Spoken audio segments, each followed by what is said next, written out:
ஜீ தமிழில் ஒளிபரப்பாகிற சின்னஞ்சிறு கிளியே சீரியலில் சூப்பரான ஒரு ப்ரோமோ வந்து வெளியிட்டிருக்காங்க. அதாவது ஒரு சைடு வந்து கருணா வந்து ரொம்ப ஃபீலிங்காக தான் இருக்கார் இல்லையா, அவங்க அண்ணன் பண்ணதெல்லாம் வந்துட்டு நினச்சிட்டு ரொம்பவே வந்து ஃபீலிங்காக இருக்கார். அனாதைன்னு நினச்சி தான் நமக்கு சாப்பாடு போட்டிருக்காங்கன்னு சொல்லிட்டு. இன்னொரு சைடு வந்துட்டு அவர் வந்துட்டு அவருடைய ஃப்ரெண்டுக்கிட்ட கருணா வந்து அவருடைய ஃப்ரெண்டுக்கிட்ட வந்து சொல்கிறாரு, இந்த மாதிரி நான் இந்துவை ரொம்ப லவ் பண்ணுறேன், பட் ஆனால் சொல்கிறதுக்கு முடியல, பயமாக இருக்குன்ற மாதிரி சொல்கிறாங்க.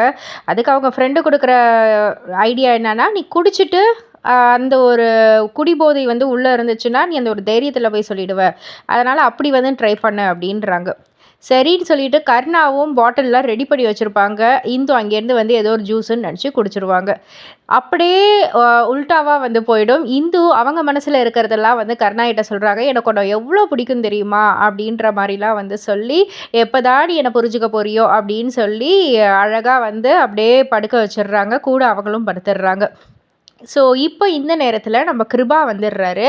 கிருபா வந்துட்டு கர்ணா அப்படின்ற மாதிரி கூப்பிட்டு ஜன்னல் வழியாக வந்து பார்க்குறாங்க. ரொம்பவே டென்ஷன் ஆகிடுறாங்க. ஆனால் நம்ம கர்ணா என்ன பண்ணுறாங்கன்னா, இந்த மாதிரி சான்ஸு திரும்ப நமக்கு கிடைக்குமான்னு தெரியல, அதனால் நம்ம காதில் விழாத மாதிரி நம்ம பாட்டு படுத்து தூங்குற மாதிரி ஒரு ஆக்டிங்கை போட்டுருவோம், அண்ணன் கூப்பிட்டா நம்ம போக வேணான்ற மாதிரி படுத்துடுறாரு. ஸோ கர்ணா கிட்ட நிறைய சேஞ்சஸ்லாம் வந்து வருது. ஸோ இதுக்கு மேலே என்ன நடந்துச்சு அப்படின்றத வந்து பொறுத்திருந்து பார்ப்போம். ஸோ உங்களுக்கு இதுக்கு மேலே என்ன நடந்துச்சுன்னு தெரியணுன்னா நம்ம சின்னஞ்சிறு கிளியே சீரியலை வந்துட்டு ஜீ தமிழில் பாருங்கள். அண்ட் இது போல் சீரியல் அப்டேட்டுக்கு லைக் பண்ணுங்கள், ஷேர் பண்ணுங்கள், நம்ம சேனலில் சப்ஸ்கிரைப் பண்ணுங்கள்.